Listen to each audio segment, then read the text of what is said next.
Greetings and welcome to Growth Hacking New Success Secrets available on Amazon.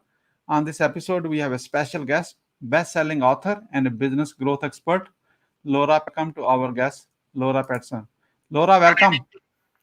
Welcome. Thank you so much for having Ms. Siddique. I'm very excited to be with you today. The feeling is mutual. Let me start with this. Where were you? What happened? Who you were surrounded with that inspired you to do what you do today?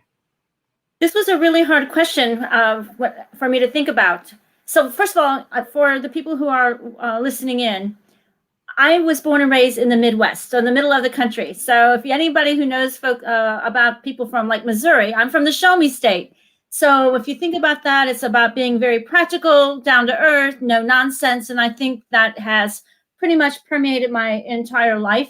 And the people that have surrounded me have been very much like that. So I've been very fortunate to, even at the early age of 10 years old, to have my first mentor. Was a neighbor down the street.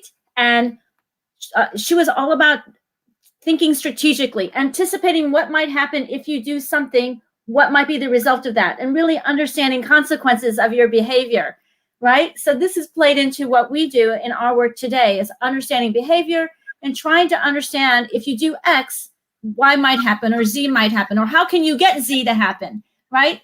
And all of my mentors have been very similar in that way, the mentors through my career as well as in my personal life. What are the top 3 mistakes to avoid?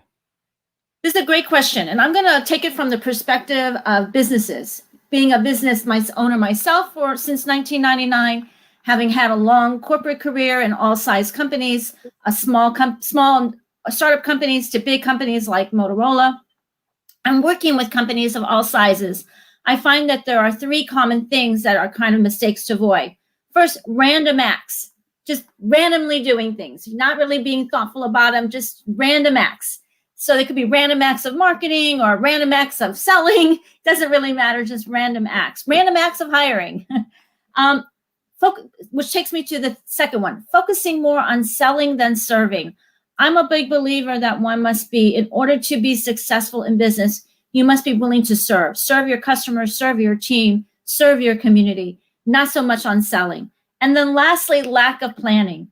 That's kind of tied to random acts, but it's slightly different. You can actually plan a random act, but lack of planning in general, I think, is often a mistake. So those are the 3 that I would talk about. What is your great failure story? What did you learn and how did you recover from it? So, Siddique, I'm kind of an unusual critter. In triathlons.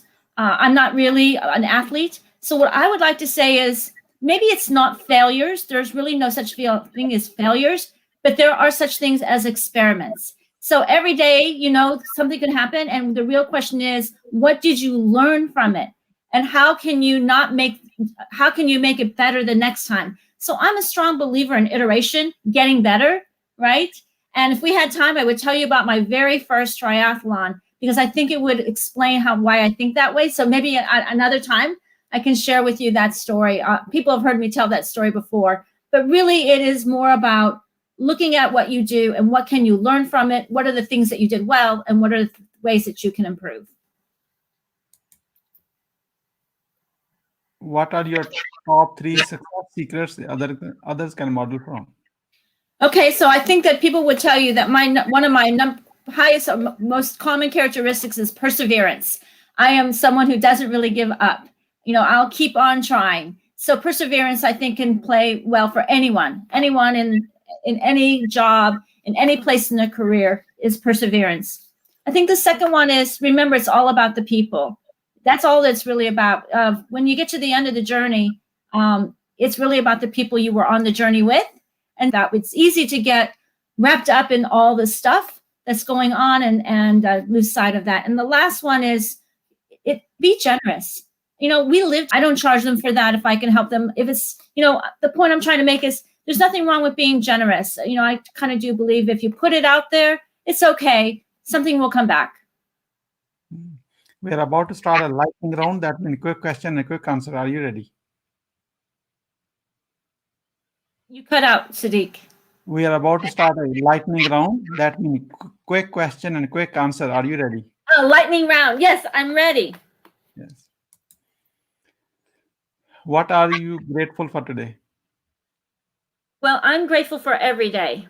I am grateful to have a day because not everyone does, but I'm always grateful for my husband who is been in my camp forever. And of course, my family and my friends. Really, I'm just grateful for the people in my life. How young are you? So as I was mentioning earlier when we were just having a quick moment, I stopped counting forwards. I started counting backwards when I turned 50. So I just celebrated my 38th year. And I'm looking forward to when my husband, who so graciously agreed to age for me, we celebrate our 70th together. He will be 70 and I will be 30. Oh, wonderful, wonderful.